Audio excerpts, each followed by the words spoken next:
Waliwo obubaka obw'essuubi okuva eri omukulembeze w'eggwanga Kyagulanyi Ssentamu Robert Bobi Wine ng'abusindikira baganda baffe ne bannyinaffe ba men and women in the uniform, abo abakuuma emirembe gy'eggwanga lino, abo abakuuma ensi Uganda, sacrificing, abawaayo obulamu bwabwe oba abafa baffe ku lwa Uganda, be bannamagye abali mu UPDF, abasirikale abali mu police, abasirikale abali mu prison, abasirikale abali mu SFC, abasirikale ab'enguudo.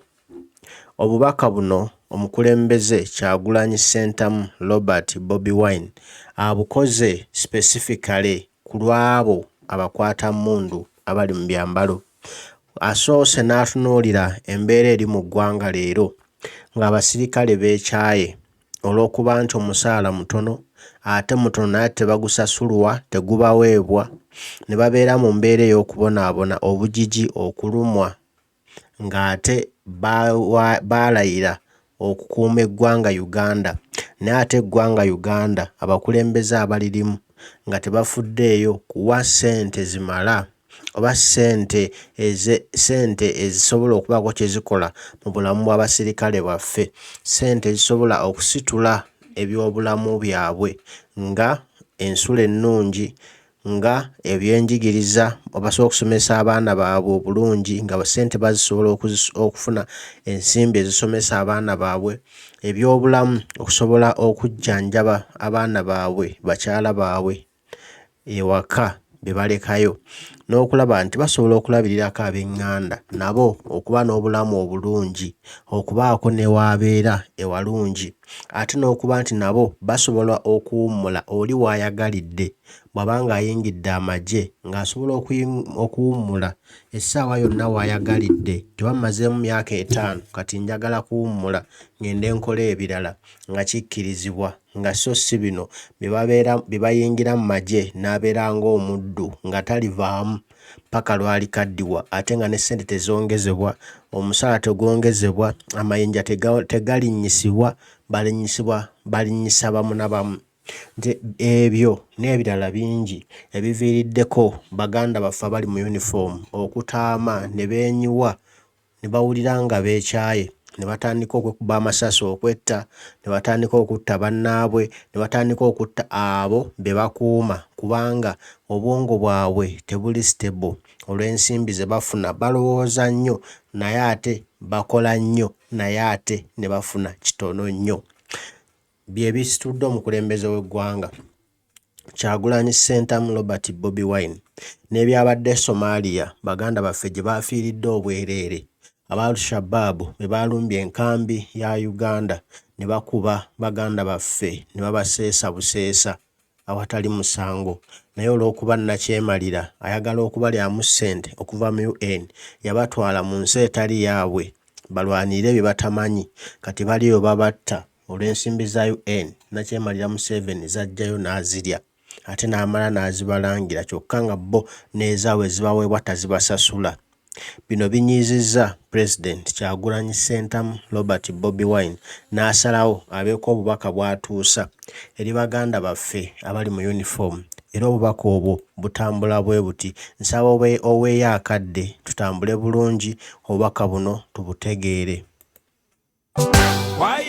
Fellow Ugandans, ladies and gentlemen, my name is Kyagulanyi Ssentamu Robert, aka Bobi Wine, the leader of the National Unity Platform and the People Power Movement. I salute you and I thank you for everything you continue to do to build our nation. Today, I want to once again directly address the men and women in uniform, the UPDF soldiers, the police officers, the prison officers, and the intelligence services. I'm singling them out because these men and women have been used to crush the aspirations of the people of Uganda, to crack down on every effort by the people to free themselves from a military regime. And yet, they're also prisoners. In fact, in many ways, they are worse prisoners than the rest of us. Sometimes when you meet them in private, even after they've manhandled you following orders from above, they will encourage you to continue fighting for them and for the nation. I am convinced that one day the majority of them will confidently come out and join the citizens, and that will be the end of this criminal regime. These past days, the question of the welfare of our soldiers and police officers has once again become the subject of public debate. This is only after the unfortunate incidents of shootings and gun violence. The devastating attack on our forces in Somalia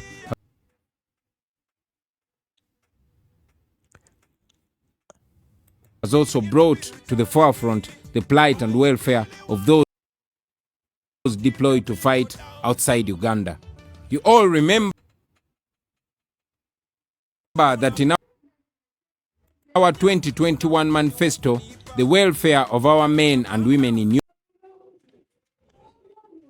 uniform was high on our agenda. Awo ndowooza owulira engeri gy'akuttemu ensonga zino.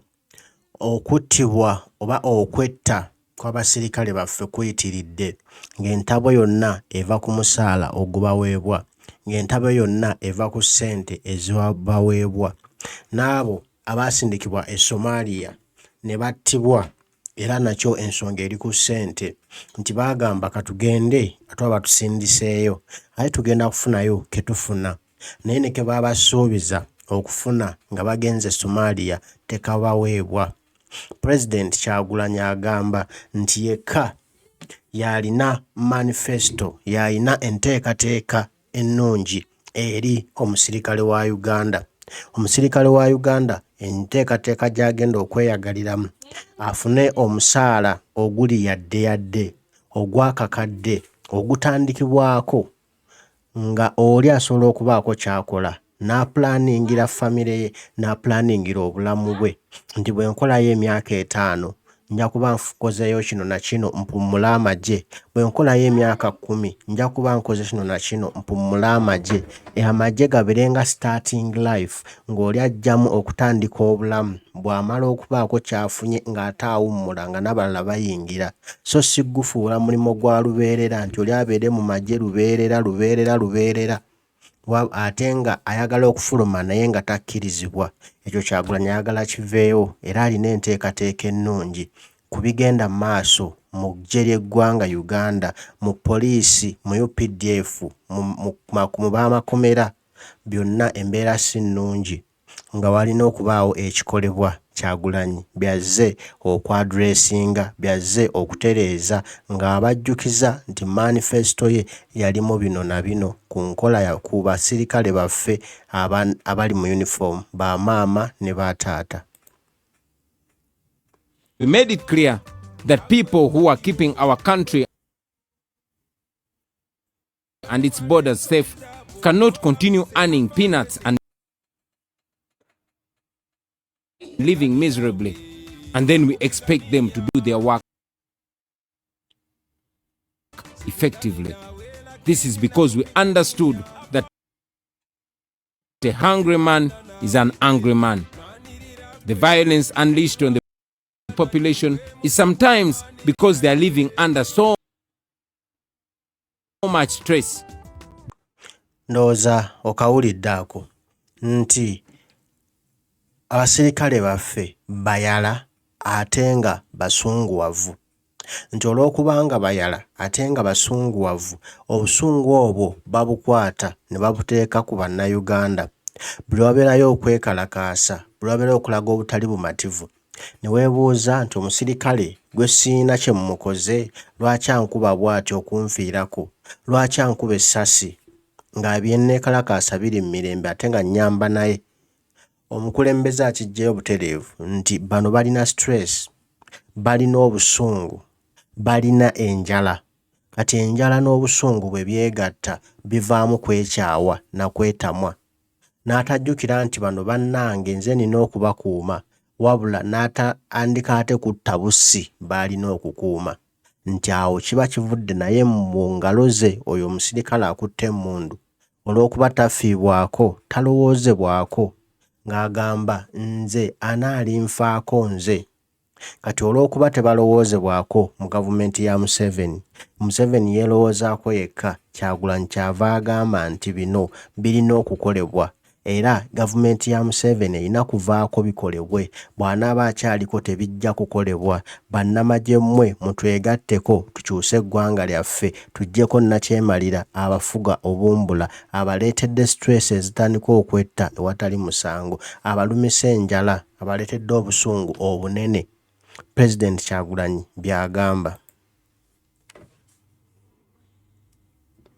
They tend to transfer their anger from a system that does not work for them and offload it on the innocent citizens that are trying to free everybody, including themselves, from this oppression.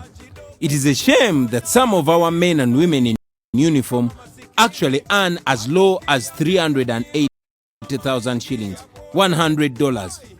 And these people are expected to do shopping from the same places like everybody else. Of course.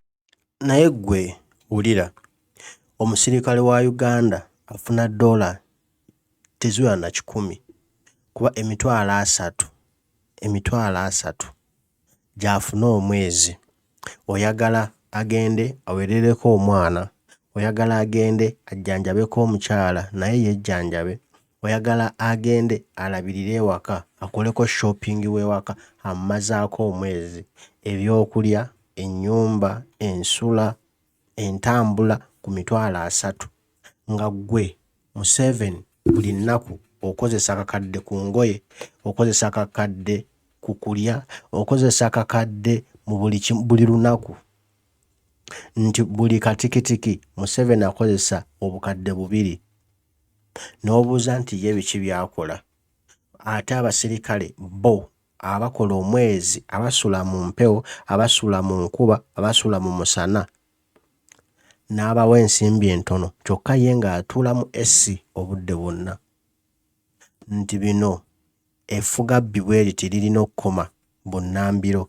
Abasirikale abo bamaama ne bataata abali mu uniform nabo bantu balina omusaayi ate bazadde, balina ab'okulabirira, balina ebirooto byabwe nga birina okutuukirira. Toyinza kukuumira muntu mu magye okuva lwazze paka lwalifa ng'ali mu magye nga ye atalinayo kirooto, ate nga tomwongeza musaala, obusente bw'omuwa bwebwo bwakunywa caayi na binyoobwa, n'abeeramu obwo obulamu n'atuuka n'okuva mu magye nga talina kyeyekoledde, talina kyalina, ng'atandika bulamu bupya ng'abadde tali ku nsi. Ebyo Kyagulanyi byali mu kkoonako leero tibirina okutereera naye mu gavumenti ye. General Museveni and his henchmen have been telling you to sacrifice. They love using big words like patriotism and reminding you that being in the forces should be about the mission and not welfare. Well, this would not be a problem if the same people making these statements were doing the same thing. You who are telling them to sacrifice, are you sacrificing? You who are telling them to be patriotic, are you patriotic? You tell them to sacrifice while you steal billions of public funds. You tell them to sacrifice while you send your children abroad for studies at the expense of the taxpayer because you have destroyed the schools at home. You tell them to sacrifice while you set up multi-billion shopping malls and apartments here in Uganda and abroad, all born out of corruption. You tell them that there is no money. You tell them to tighten their belts, to understand the challenges of their country. But look at the budget you just passed. Neewulira ensonga eno. Bannamagye Museveni bwe badde abaanukula jjo ng'ayogera ku byabadde Somalia, yabayise basiru n'agamba tebalina mwoyo gwa ggwanga, balowooleza mu ssente za UN. Mbwe eby'essente babiveeko tebaddamu kubirowoozaako wabula bakulembeze mwoyo gwa ggwanga. Naye ate ye abagamba okukulembeza omwoyo gw'eggwanga ye si gwakulembeza, akulembeza bubbi bwa ggwanga nti bo beewa ssente empitirivu ezitalina na mulamwa ne bayisa budget ne beegabira ssente empitirivu nnyo naye ng'omusirikale akwata emmundu akuuma eggwanga Uganda akuuma ebyaffe mu Uganda ye afuna obusente bwa ttiriiri oyo afuna obusente obw'ettiriiri gwe baagala ye abeere n'omutima ogwagala eggwanga era buli kyakola akikolerwa kwagala ggwanga naye ate nga Museveni ye afuna ensimbi empitirivu obuwumbi n'obuwumbi ye talina mutima gwagala ggwanga alina mutima gubba ggwanga lwaki oyagala banno boonyigiriza bo obafoosinga okwagala eggwanga ate nga gwe obba ggwanga ate nga bo bawaka ssente katono nnyo ne bo baagala ennyo eggwanga nga mmwe mulibba ssente mwegabira neegabire sipiika n'aba ne ssente mpitirivu ne weebuuza kyazikozesa nga tewali ate nga aweebwa n'omusaala ogw'okuba mmemba wa paalamenti noga buno obubbi buno obutaagala nsi yammwe buno obukumpanya obulyazaamaanya basajja mmwe muli bukomya ddi bino biggula bwongo bw'abasirikale baganda baffe abali mu uniform bamaama ne bataata kimuggule obwongo bwammwe bano abasajja babawa ssente entono ate ne babba nnyingi nga beesigula ku mmwe nti mujja kubakuuma sabbiiti kye yakola kijjeyo bingi kizibudde bingi naye nammwe abakyaliwo abalina be mukuuma mumanye nti abo be babba ssente zammwe mwe nabawa $30,000 aye ne zirwawo okujja ate bwe zijja ne bajjako simanya exodus simanya sako ki n'omayiza ng'ofunye $15,000 oba 20 ssente zo zigenze mu bissako oli kulaakulana ddi musirikale ggwe Billions allocated to State House and to Anita Mong and to Thomas Tayebwa. Citizens have been sharing an excerpt of the new vision detailing how the Speaker of Parliament and her deputy have shamelessly eaten big in next year's budget. How can you say there's no money when you are spending close to 2 billion shillings on their public relations and over 1 billion shillings on their welfare and entertainment, over 260 million shillings on their beddings and footwear, 9.6 billion shillings on their travels abroad, and over 4 billion shillings just for them to donate? And yet, this is just one example of the extravagance and luxurious living of Museveni's cronies. And then you say there's no money. Are we really serious? Kibuuzo kibuuzibwa oli n'agamba Uganda tetulina ssente naye nga Museveni buli nnaku agula ngoye za kakadde okwambala buli nnaku agaba miliyoni na miliyoni za ssente ng'agaba ku ssente za Uganda naye nga bw'okwata ssente ezo biliyoni ezo z'agaba buli lunaku n'oziteeka ku musaala gw'abasirikale bannange beeyagala bannange bayinza okkuba engalo bannange bacacyanca kuba buli omu aba atandikira kakadde n'amanya nti nja kusipendingako $50,000 omwezi 5 ngitereke nange nzimbeyo akayumba nange mpeerere ku baana naye gwe munawe atalina sobola kuterekako wadde 10 obusente nga bwabufunye bwabulya ne buggwawo ate bugenda okujja nga yabulya dda amabanja nga n'amabanja gasinga ensimbi zagenda okuweebwa ez'omusaala n'obuuza nti omuntu oyo alibeera atya mu nsi n'obuuza nti omuntu oyo yazza musango ki mumuvuga amamotoka ag'ebbeeyi muzimba amayumba ag'ebbeeyi mwambala engoye ez'ebbeeyi naye nga abakuuma ebyo abasobozesa okubba ssente z'eggwanga bo mubawa busente bwa ttiriiri musirikale ggwe zuukusa obwongo musirikale ggwe manya nti olina omugabo munene ku ggwanga Uganda tolina kutulugunyizibwa bw'otyo kusasulwa nga ataasoma kuweebwa busente nga gwe bayamba obuyambi olina okuweebwa omusaala ogwa ddala nga gugenda nayo kukulaakulanya so si kubeera ng'oli olomba bulombi lubeerera. I have moved around the country and seen the miserable housing at most police stations, including those in Kampala. Ironically, the regime will always have enough money to buy brand new guns and new tear gas trucks to intimidate the population, but will claim there is no money to improve the welfare of the people handling those guns. What a shame. At a time, era ddala what a shame. Toyinza kugamba tolina ssente n'ogula tear gas, n'ogula emmundu ez'ebbeeyi, n'ogula tanka ennene, oziwa abasirikale babikozese mu kulwana. Naye ate nga bakozesa ebyo by'oguza eby'ebbeeyi ennene, bo bawa obusente butini. Lwaki temuswala basajja mmwe? Olina omukwasa ekyuma kya biliyoni nti genda okubbe bannayuganda tear gas oba toba malewo, naye ng'omuwa obusente butwala 3. Imagine. Naye ng'ekintu kyavuga kya kawumbi. Basajja mmwe muswaleeko. Eggwanga lino lya ffenna si lyammwe. Bangi abaabasookawo abaakola bino kati tebaliiwo. Bugenda kukyenkya nga byonna bye mubbye, nga byonna bye mwegabanyizza, nga byonna bye muli mu kudaalimbira bibaggiddwako muddeyo sseke nga bwe mwajja mu lugabire. When you claim that there is no money to build hospitals and schools and to provide better housing for the police and military officers, there is money enough to buy new Mercedes-Benzes for regime officials and to ensure that each one of them is followed around by 2 or 3 vehicles. So stop telling them to sacrifice while you live in luxury on taxpayers' money.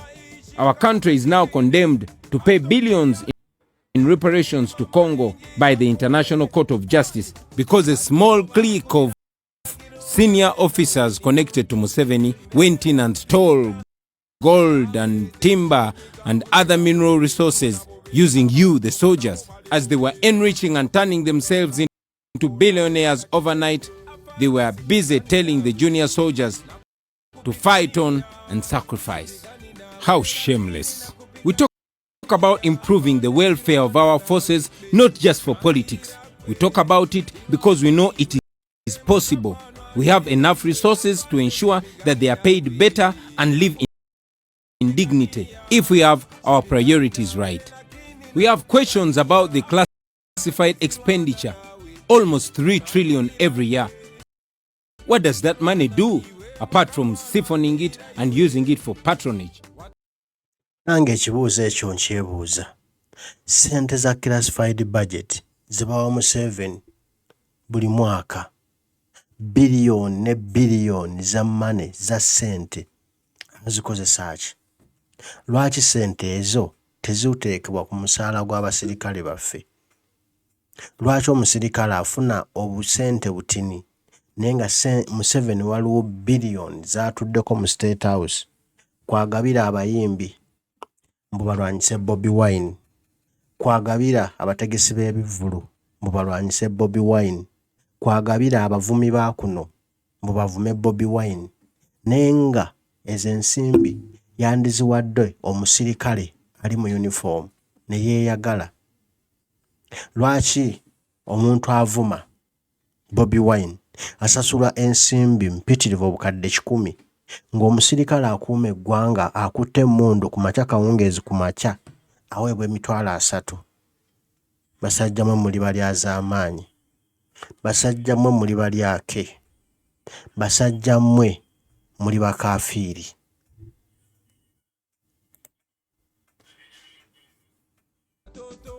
Imagine if that money was invested in setting up modern hospitals and schools and housing facilities, soldiers and police officers and their families. In just one financial year, you would see a fundamental improvement in the lives of these our people. Just looking at the budget of the next financial year, although they've been guarded about the real number of soldiers, but from public statements, including tweets by the army spokesperson, the UPDF has between 50 and 60,000 soldiers. Even if the force was above 100,000 men and women, the current budget for wage for UPDF is enough to raise the salary of every soldier at the rank of private to at least 1 million shillings effective 1st July this year. Now, owulira engeri president gy'atemaatemamu ensonga eno nti tulina bannamagye 5,000 ku 6 nti naye abantu abo bafuna 3,300 nti naye ng'ate ensimbi ezitwalibwa mu classified budget eza Museveni zisobola okusasula abasirikale ba UPDF 10,000 n'okusoba nga buli musirikale aweereddwa akakadde ka ssente. Lwaki ensimbi zigenda mu bitagasa ne tulekawo ebigasa? Lwaki tulumya abasajja abasitula emmundu okuva ku makya paka kiro paka ku makya nga naye mwana w'abantu yasoma nga naye alina bazadde be bamusuubiramu ebirungi n'ajja mu magye ga UPDF ne mumuyisanga ekyonziira ne mumuyisanga gwe muyamba obuyambi titukuweyo 3,000 ndaba wajja ofa oyagala nnyo okukwata emmundu. Basajja mmwe mukomye effuga bbi ku nsi yaffe. Mukomye okuyisa obubi abasajja abakwata emmundu nabo bannayuganda baana b'abantu abo be mulaba baataata abo be mulaba bamaama. Lwaki omusasula 3,000 ezitalina kyezigula ku Uganda kuno? President Kyagulanyi Ssentamu Robert Bobi Wine akyatemaatema ebigambo bino. Tulina okuzuukusa obwongo bw'abasajja baffe ne bakyala baffe abali mu UPDF bategeere amazima era nga bino bisoboka nga kisobokera ddala okukolebwa omwezi guno ogugenda okutandika ogw'omukaaga. President Kyagulanyi bw'agamba ssente kuba weeziri baleme kubalimba mbu teziriiwo, ssente weeziri ebintu abitemaatema bwewuliriza bulungi. Now, the current salary for a private in the UPDF is 385,000 shillings per month. That is the equivalent of $100, which means a soldier at the rank of private is paid about 4.6 million shillings per year, a whole year. In the next financial year, the wage bill for UPDF is going to be 952 billion, almost a trillion. Now, if the strength of the UPDF was 60,000 soldiers and each one of them is paid 1 million shillings per month as the starting amount, you would have more than 250 billion left to pay additional money for those soldiers in higher ranks. Why is it not being done? Well, we all know the probable answers. This applies to the police and to other security services. Our struggle, therefore, is about fairness and equity. Our vision is to have fair promotions, fair deployments, and fair opportunities for training, regardless of where one comes from or what language they speak. Our vision is to have the children of our men and women in uniform to have access to the best education opportunities, for their wives to safely give birth in good hospitals, just like the wives of those they guard. Our vision is to turn our armed forces into a service with a clear system of entry and exit like it is in other countries. Joining forces should not be a prison. A person should be able to join forces, serve for a time they desire, and retire and go do other things unless they want to build a longer career in the forces.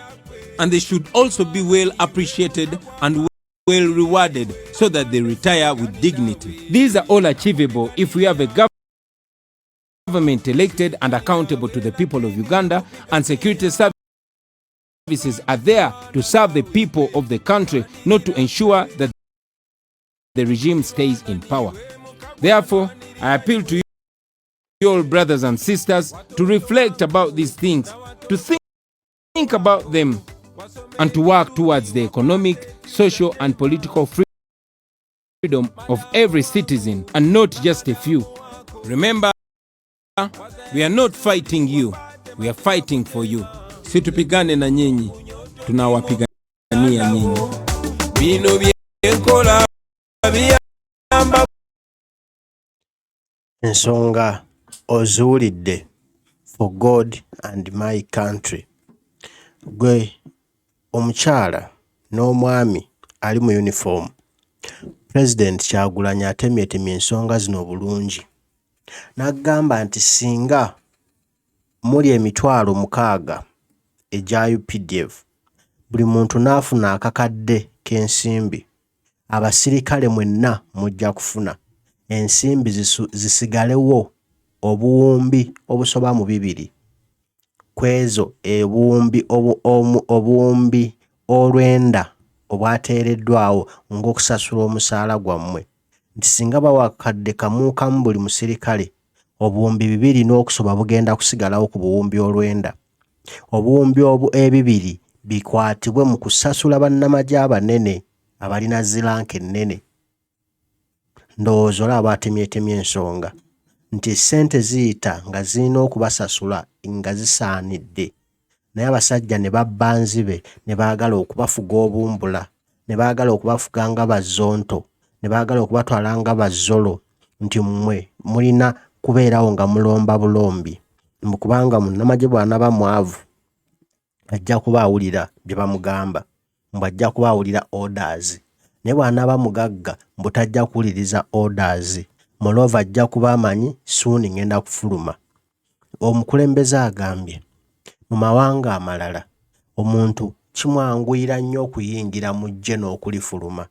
Ejje si kkomera nti bw'oliyingira beeramu tewali kuvaamu.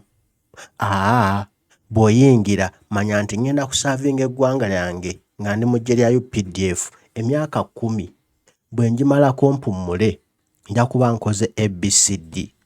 Ngenda kuyingira ejje okumala emyaka 5.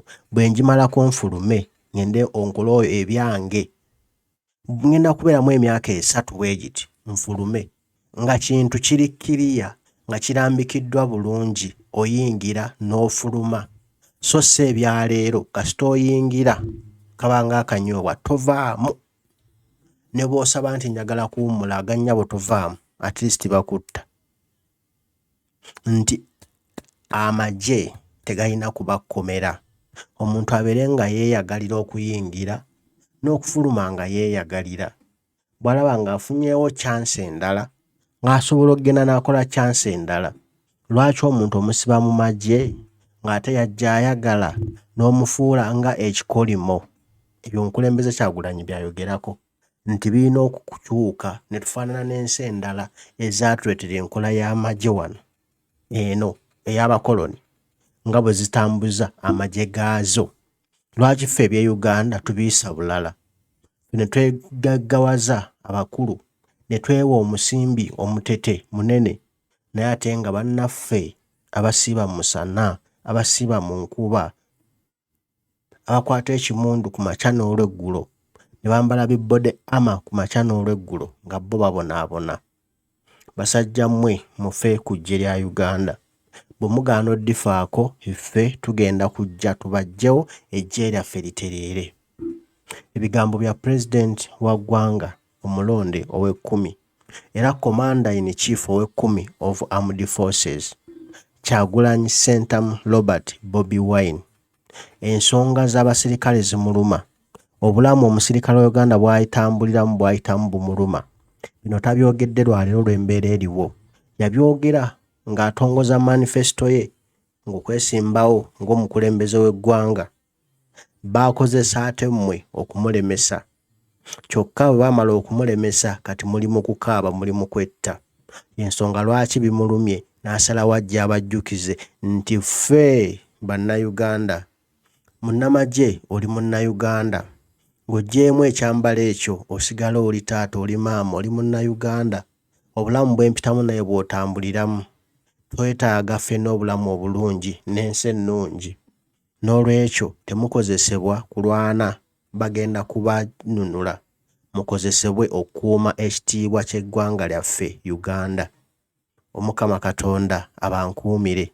bibadde bigambo bya mukulembeze Kyagulanyi Ssentamu Robert Bobi Wine. Amaliriza agamba for God and my country, Uganda.